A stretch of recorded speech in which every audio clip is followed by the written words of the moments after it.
may natagpuan ang aming team na bagong private resort dito sa Carilloa, Hagunoy, Bulacan na may lusot sa Abulala sa Hagunoy, Bulacan. Kaya agad-agad naming pinuntahan at sinilip namin kung maganda ba yung private resort at kung mura pa yung rent dun sa private resort dahil karamihan ng mga private resort ay masyadong mahal at hindi kaya ng mamamayan.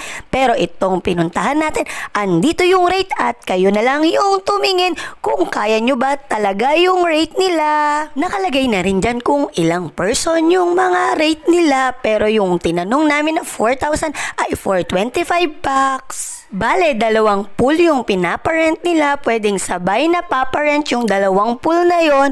Kaso nga, per pool is 4,000 or 5,000, depende sa napili nyong oras na gusto nyong i-rent. Marami nang naka-booking nung pumunta kami, kaya kailangan talagang magpa-reserve kayo. I-text or i-call nyo po sila bago kayo magpunta. Bawal po ang walk-in.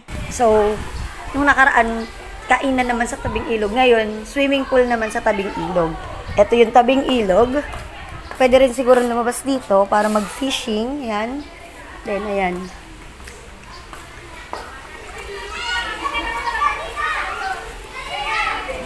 Ito is, ano daw, iba daw yung upa dito sa swimming pool.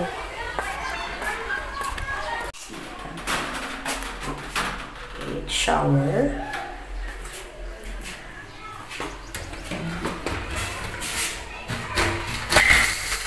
Ito, shower lang yung CR. Then, shower din. Tapos, may kusina na siya dito. May electric kettle, may mga gamit. Then, may ref. Tapos, may TV siya. Then, chairs and tables. Tapos,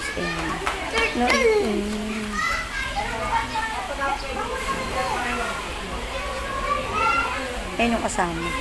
Ouch! Yung ouch yun. So, ito is 4,000 to buong buo na to.